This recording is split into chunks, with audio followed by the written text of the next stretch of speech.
इसलिए आपसे प्रार्थना कह रहे हैं, अब भी समझ जाओ, अब भी समझ जाओ, तुम्हारा वैराग्य स्वरूप है तो तुम लोग अपने वैराग्य की इज्जत की रक्षा करो।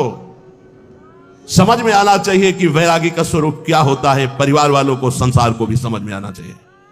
आपका अपने ठाकुर सेवा, अपनी भगवत सेवा, अपने दिनचर्या इतना महत्व हो कि सामने वाला 1 घंटे दरवाजे पे खड़ा रहे और सोचे कि क्या इनकी भागवतिक रति है। ऐसे संकेत में श्री जी आपको समझा रहे हैं, स्वार्थम मत्वा कृतार्था अथन सुख विवेकादयो अग्राह्य वाचा। ये विवेक रहित बोलने वाले संसार के अग्राह्य वाचा, ये नाशवान शरीरों का संबंध तुम्हें अविनाशी बना देगा, तुम्हारा साथ देगा। ये मरण धर्मा शरीर है। अविनाशी परमात्मा की शरण छोड़कर इनके इंद्रियों की गुलामी के लिए किसी व्यक्ति वस्तु का आश्रय धिक्कार है जी। हम कामी हैं, क्रोधी हैं, लोभी हैं, लेकिन श्री जी लालजू को छोड़ दें, ऐसा तो हो ही नहीं सकता। इतना तो रख लो, इतना तो रख लो, हमारी बात तो समझो। हम नीचता नहीं छोड़ सकते तो श्री जी को कैसे छोड़ सकते। हम नीच हैं मानते हैं, हम पतित हैं मानते हैं, लेकिन हम आपको नहीं छोड़ सकते। हमारा स्वभाव नहीं छोड़ सकना, हम नीचता नहीं छोड़ सके, काम नहीं छोड़ सके, तो नाथ आपको कैसे छोड़ सकते हैं। अब आपके गले पड़ गए। अगर हम कामी हैं तो आपके हैं, पतित हैं तो आपके हैं, आपको नहीं छोड़ सकते। इतना तो पकड़ लो यार, इतना तो पकड़ लो। हम संसार को पकड़े हुए हैं, माना नहीं छोड़ पा रहे, लेकिन हे संसार के स्वामी, हम आपको भी नहीं छोड़ पाएंगे। अब नहीं हो सकता कि मैं आपको छोड़कर संसार का पूर्ण आश्रय ले लूं, पर संसार को छोड़कर आपका पूर्ण आश्रय ले लूं, इतनी भी सामर्थ्य नहीं रह गई। तो कम से कम प्रभु को तो पकड़े रहो। लेकिन अनर्थ वाचा, ये जो प्रिय बोलने वाले, इनसे बड़ा दुश्मन कोई नहीं है। कोई बिरला होता है जो प्यार का अर्थ समझता है, अपने प्यारे के सुख में निमग्न रहना। वो तो केवल सच्चिदानंद भगवान ही जानते, दूसरा कोई नहीं। प्रीति की रीति रंगीलो ही जाने, ये संसारी जानेंगे। ये अपने स्वार्थ के बसीभूत, ये अपनी वासनाओं के कीड़े, ये प्रीति को जानेंगे, ये प्रेम को जानेंगे। तुम्हारे हृदय को छलनी कर देंगे। अगर आप बात नहीं मानोगे तो बाद में पछताओगे। हे सिंहवत जीना सीखो, सियारवत अगर जीवन जीना है तो इनके अनर्थ वचनों में लग जाओ। ये तुम्हें रुपया दे सकते हैं, तुम्हारा बैंक बैलेंस बढ़ा सकते हैं, लेकिन तुम्हारे हृदय की भोग वासना को नहीं मिटा सकते। और भोग वासना नहीं मिटी तो चक्रवर्ती सम्राट भी एक महान दरिद्र है, क्योंकि उसके अंदर असंतोष है, भोगों की आशा है। और फिकर भारी फकनी करे ताको नाम फकीर। कोई चिंता नहीं, कोई परवाह नहीं, इससे बड़ी कोई स्थिति नहीं होती। वही तुम्हें गुरुदेव देना चाहते हैं। इसलिए स्वीया सर्वे जिघांस्यत्यः बहुमृषा स्नेह पाशर निबद्ध। देख लो, हम एक साधिका की बात करते हैं। भाई जी महाराज के प्रवचन सुनकर के एक साधिका ने भाई जी को गुरुदेव माना। कभी नहीं देखा था, केवल कल्याण पत्रिका पढ़ी और भाई जी के वचन पढ़े और गुरुदेव माना।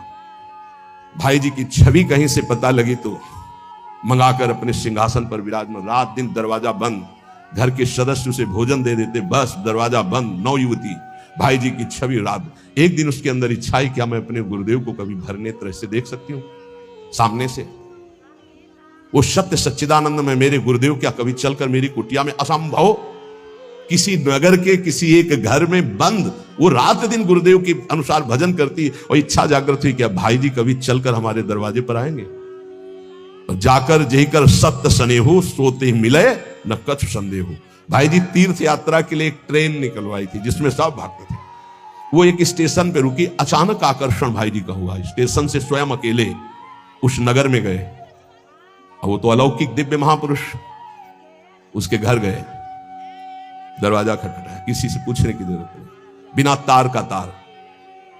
किसी की हिम्मत नहीं थी कि उसका दरवाजा खटखटा दे। केवल समय भोजन का वो परिवार के लोग खिड़की से दे देते थे, और उसका अपना अटैच था, तो कभी बाहर ही नहीं निकली, कभी किसी को चेहरा ही नहीं दिखाती थी। उसको लगा ऐसा कौन जो दरवाजा खटखटा। तो एक स्नेह का आकर्षण, ऐसा लगा कि या तो श्री कृष्ण है या तो भाई जी है।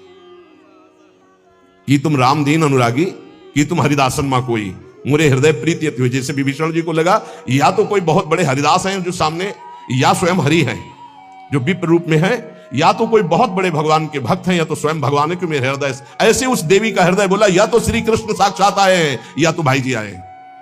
बिना हिचक के दरवाजा खोला तो जिनकी छवि थी वही सामने।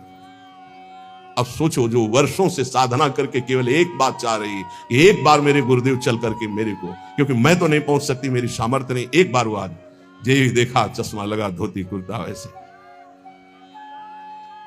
अब वहां नेत्रों से बात होती, बोलने की हिम्मत नहीं रहेगी। अंदर गए, दरवाजा बंद, रो पड़ी चल। भाई जी ने कहा कि श्री कृष्ण की अपार कृपा पर है। कहा बस अब मुझे और कोई श्री कृष्ण नहीं चाहिए, हो गया। मेरी आखिरी इच्छा थी कि गुरुदेव एक बार मुझे साक्षात दर्शन दें। थोड़ी देर में उसने कहा मेरी एक प्रार्थना है, अब आप दोबारा कभी यहां। भाई जी ने कहा ऐसा क्यों कहा? बोले आप जब आओगे तो अब हजारों लोग आएंगे, तो मैं ये नहीं जानती कि आप भी अब जान पावे कि मैं आपको कितना प्यार करता हूं। ये जीवन सिर्फ आपके लिए है, और आपके लिए होते हुए भी आप भी न जान पाए कि मैं आपको कितना प्यार करती हूँ। बस जैसे अभी तक थी वैसे ही रहना चाहती हूँ, अब दोबारा कभी भाई। तो भाई जी ने उसके लिए पद लिखा है, पद रचना की। और पूज्य राधा बाबा से जब ये बात कही तो राधा बाबा ने इसे प्रकाशित किया, नहीं भाई जी इसे प्रकाशित भी नहीं करते। ये धन्य है वो देवी जो ऐसी एकांत पूरा जीवन भजन करके पूरा कर दिया, कोई जान नहीं पाया उसको। जो अपने आराध्य देव के लिए इतनी गुप्त आराधना की जा सकती है, फिर हमें संसार और संसार के संबंधों से क्या। इसलिए ये जीवन हमें केवल भगवत प्राप्त।